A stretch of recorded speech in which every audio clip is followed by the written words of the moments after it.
Welcome back to Wilsey Garage. My name's Isah, and as you know, I have this 2002 Lexus LS430. It is a rear-wheel drive V8 that is super luxurious, and the reason why I got this car was because I wanted something super duper comfortable.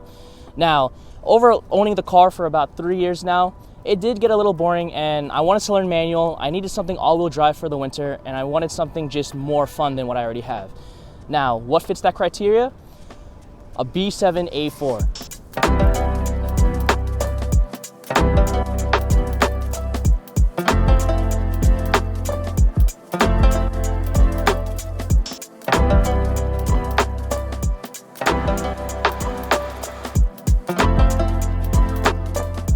Now, you may be wondering the inspiration behind this car.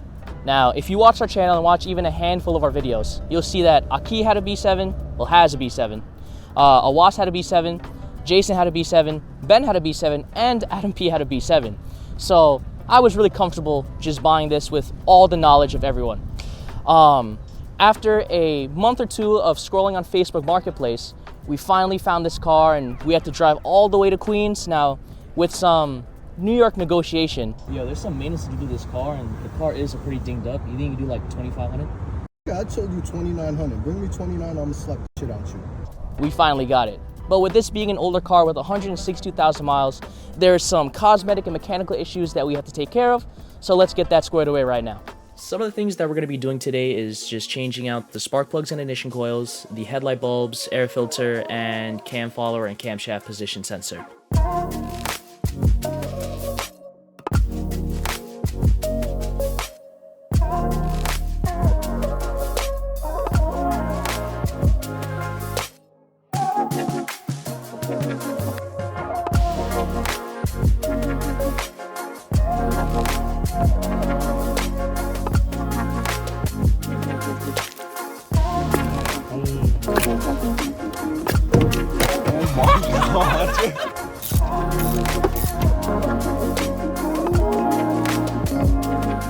Alright, so the next biggest problem with the B7s is the high pressure fuel pump has a cam follower on it, and it's a little cup that runs along with the cam, so it's like this, and the cam goes like that.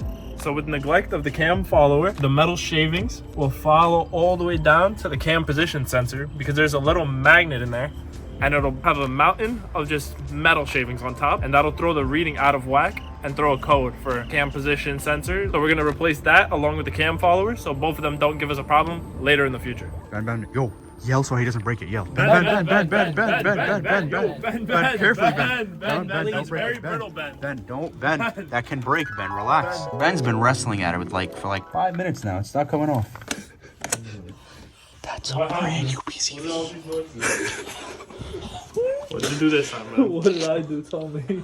It's already broken. Doesn't matter how much you yell, bro. Moment of truth. Honestly, it looks decent. It's not bad. There's not a hole in it, bro. No, it looks good, honestly. And the camshaft? Yeah, no damage. Sweet. Love to see it. That's all. We rationing around here? That's the only oil we got, gang.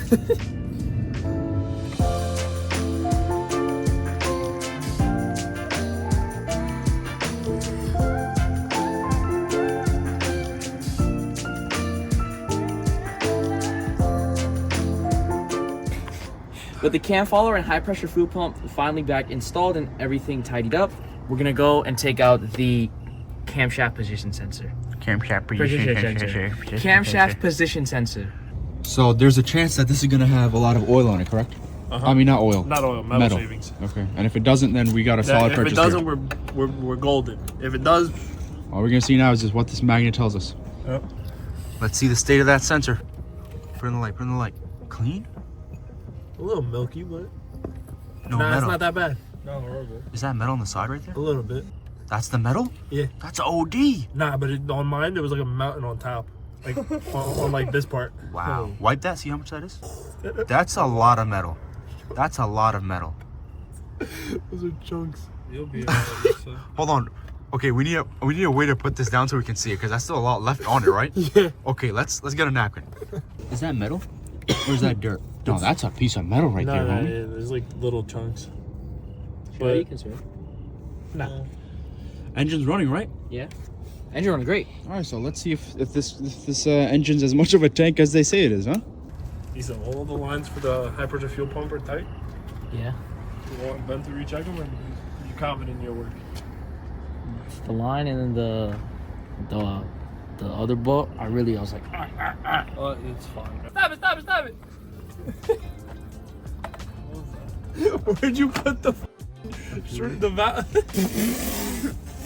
The what, bro? The what, bro? For the high pressure fuel pump, the valve that you're supposed to relieve the pressure from.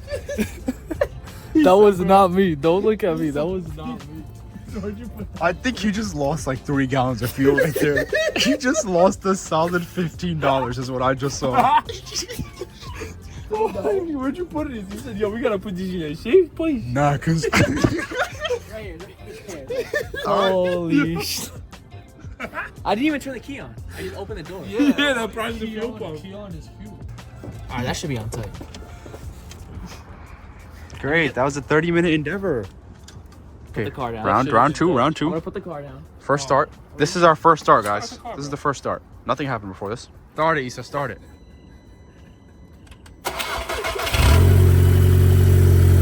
Alright, now that we got all the basic maintenance done to this B7A4, we're gonna hop in it, and now that it's finally mechanically sound, I'm gonna have Awas with me, who has been driving manual for about 4 years now. He's gonna make comments about my driving, tell me what I should and shouldn't do, tell me what to do better, and we're also gonna talk about just future plans for the car. Okay. I'm the professional driver that he was referencing. I've only watched Isah drive this car when he first got it, so he wasn't that much of a manual driver. Now he allegedly is more of a manual driver. He's been talking to me about his rev matches and all this fancy jazz, so we're gonna see what it's about. Ryan back and stuff.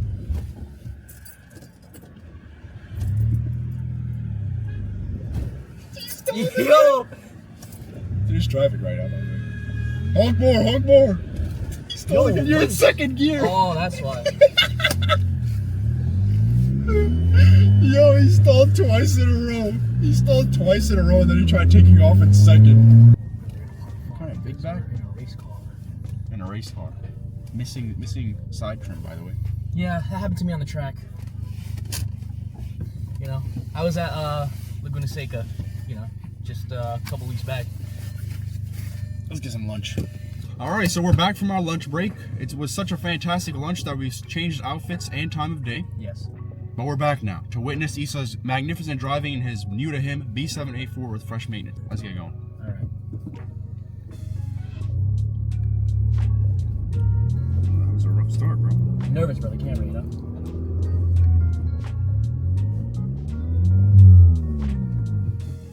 Got to put in first gear or something, bro? Oh my god. I'm nervous, man. I'm nervous. What made you choose the B7A4 over other options in 2024? So, I was looking honestly to buy a Honda Fit, you know, because I love Japanese cars, I love JDM cars, but when I spoke to you and I spoke to Aki, you both were like, a Fit? What? I was down for the Fit, low-key. Yeah, but Aki really pressed that I should get a B7. Because all the Honda Fits I was looking at was at the same price range that this car was at. And so I was like, hey, get something more luxurious and cooler. So this is a way better buy than a Honda Fit, bro. For a manual, for a first manual. Yeah. Be downshift. There you go. Solid. How's the suspension? My rear shocks are blown actually. Really? Yeah. Can you feel it? So coilovers. Yes, 100%. Coilovers. Now, when we were doing the maintenance, how hard was it to source parts for this car? Not at all. Thank God for FCP and Europa, bro. FCP Euro and Europa. Yeah. Europa parts, Europa whatever. Europa something. I personally feel like it's easier sourcing parts for this car than it would be for a Fit. Yeah, well, we don't know about that.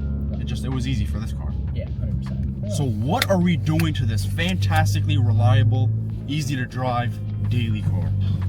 Like, what are the next plans? What are the plans that people can look forward to? First, I'm thinking of making this thing aesthetically better. Okay. I got new headlight units coming in.